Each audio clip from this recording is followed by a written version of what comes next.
Usually पहले बच्चे की पैदाइश में तो प्रॉब्लम नहीं आती है और वो बच्चा जो है नॉर्मली बड़े अच्छे तरीके से पैदा हो जाता है।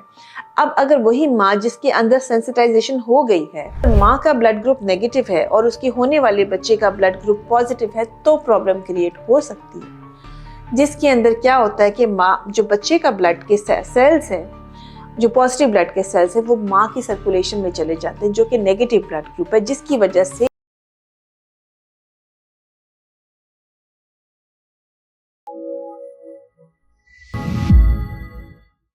अस्सलाम वालेकुम। इस वीडियो में बात करेंगे कि ब्लड ग्रुप से रिलेटेड।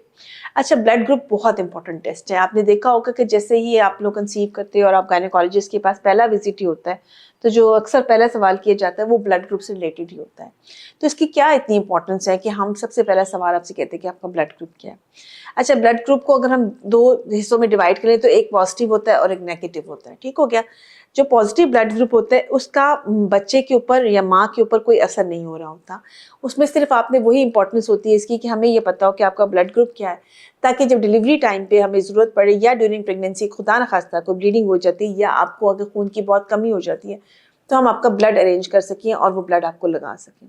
तो ये तो पॉजिटिव ब्लड ग्रुप में जैसे आपने हीमोग्लोबिन को मेंटेन करना है और आपको अगर खुदा न खास्ता ब्लड की ज़रूरत पड़ती है तो ब्लड का अरेंजमेंट से रिलेटेड ही होता है। लेकिन नेगेटिव ब्लड ग्रुप अगर आपका है तो इसकी बहुत इंपॉर्टेंस है। अब अगर आपका नेगेटिव ब्लड ग्रुप है तो अगला सवाल हमारा होता है कि बाप का क्या ब्लड ग्रुप है, यानी हस्बैंड का क्या ब्लड ग्रुप है। ठीक हो गया। अगर तो हस्बैंड का ब्लड ग्रुप नेगेटिव है फिर तो कोई इतनी इशू वाली बात नहीं है, लेकिन अगर हस्बैंड का ब्लड ग्रुप पॉजिटिव है, अब जो बच्चा आपके पेट में है उसका ब्लड ग्रुप नेगेटिव भी हो सकता है और पॉजिटिव भी हो सकता है। ठीक हो गया। सो अगर माँ का ब्लड ग्रुप नेगेटिव है और उसकी होने वाले बच्चे का ब्लड ग्रुप पॉजिटिव है, तो प्रॉब्लम क्रिएट हो सकती है। जिसके अंदर क्या होता है कि माँ जो बच्चे का ब्लड के सेल्स हैं, जो पॉजिटिव ब्लड के सेल्स हैं, वो माँ की सर्कुलेशन में चले जाते हैं, जो कि नेगेटिव ब्लड ग्रुप है, जिसकी वजह से एक इम्यून रिस्पॉन्स क्रिएट होता है। ठीक हो गया। अब वो इम्यून रिस्पॉन्स क्या होता है कि माँ जो है वो उसको परसीव करती है एज एन आउटसाइडर ब्लड, और वो माँ के अंदर जो है वो एक एंटीबॉडीज डेवलप होना शुरू हो जाती हैं अगेंस्ट पॉजिटिव ब्लड ग्रुप के।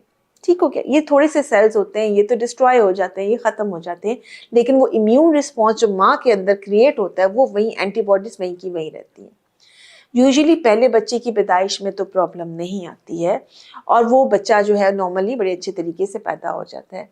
अब अगर वही माँ जिसके अंदर सेंसिटाइजेशन हो गई है, जिसके अंदर वो एंटीबॉडीज डेवलप हो गई हैं, जिसमें बच्चे के पॉजिटिव वाले सेल्स चले गए, अब अगर वो दोबारा पॉजिटिव बच्चे के साथ ही प्रेग्नेंट होती है, तो क्या होता है कि वो जो इम्यून रिस्पॉन्स पहले क्रिएट हुआ था वो मेमोरी के तौर पर अंदर मौजूद होता है।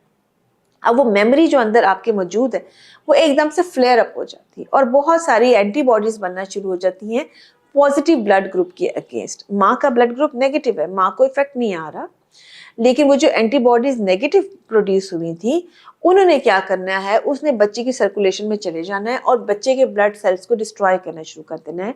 नतीजतन क्या होगा कि बच्चा जो है वो बहुत ज़्यादा एनीमिक हो जाएगा, उसका हार्ट फेलियर की तरफ चले जाता है और वो बहुत ज़्यादा सूज जाता है, जिसे हाइड्रॉप्स कहते हैं। अब ये बड़ी खतरनाक कंडीशन है। अब एक दफ़ा अगर सेंसिटाइजेशन हो गई है तो वो लाइफ लॉन्ग है, यानी ये दोबारा ठीक नहीं होती। यानी एक दफ़ा अगर आप नेगेटिव हैं, आपका बच्चा ब्लड ग्रुप पॉजिटिव है और आपने प्रोटेक्शन वाले इंजेक्शन नहीं लगवाए हैं, जिनका भी हम जिक्र करेंगे, तो ये लाइफ लॉन्ग मसला है जो कि चलता रहेगा। इसे कहते हैं यानी सेंसिटाइजेशन हो गई और इसका जो इलाज है वो मुख्तलिफ है। ठीक है। अब क्या है कि आपने इससे बचाव जब करना है तो वो किस तरह से करना है। आपने इसका जो बचाव करना है वो इस तरह से करना है कि जब जब आप नेगेटिव ब्लड ग्रुप के साथ हैं तो आपको अपने हस्बैंड का ब्लड ग्रुप देखना है पॉजिटिव है कि नेगेटिव है। अगर तो वो पॉजिटिव है तो चांसेस हैं कि आपका बच्चा पॉजिटिव भी हो सकता है और नेगेटिव भी। ऐसी सूरत हाल में एक इंजेक्शन एंटी डी का वो लगवाया जाता है यूजुअली 7-8 मंथ के ऊपर। ये ऑप्शनल भी होता है, चूंकि ये एक्सपेंसिव इंजेक्शन है, इंजेक्शन काफ़ी महंगा आता है, तो हम सब पेशेंट्स इसको नहीं भी लगवा सकते, तो हम कहते हैं अच्छा चलिए ऑप्शनल है। 1% चांस है कि इस वक्त भी सेंसिटाइजेशन हो सकती है। थोड़ा बहुत जो बच्चे के ब्लड सेल्स हैं वो क्रॉस कर सकते हैं प्लेसेंटा को और वो माँ की सर्कुलेशन में जाके इम्यूनाइजेशन क्रिएट कर सकते हैं, उसके अगेंस्ट रिस्पॉन्स सॉरी क्रिएट कर सकते हैं। ठीक हो क्या। अब क्या करना है आपने कि एक तो वो इंजेक्शन हो गया, दूसरा है कि आपने after birth of the baby blood group check होता है, इमीडिएटली कॉर्ड ब्लड जाता है और वो कॉर्ड ब्लड से बेबी का ब्लड ग्रुप चेक होता है। अगर वो पॉजिटिव आता है तो फौरी तौर पे माँ को ये एंटी-डी का इंजेक्शन लगता है। अब ये कंपल्सरी है, ये मस्ट है कि आपने लगाना है, ये ऑप्शनल नहीं।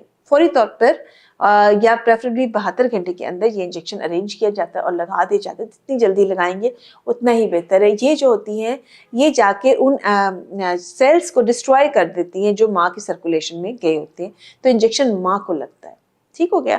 तो ये इसको कहते हैं एंटी-डी इंजेक्शन, जो कि जो रेड ब्लड सेल्स जो पॉजिटिव गए थे उनको डिस्ट्रॉय कर देती है, ताकि वो इम्यून रिस्पॉन्स क्रिएट ही ना करे जो कि माँ के अंदर एंटीबॉडीज प्रोड्यूस करते हैं।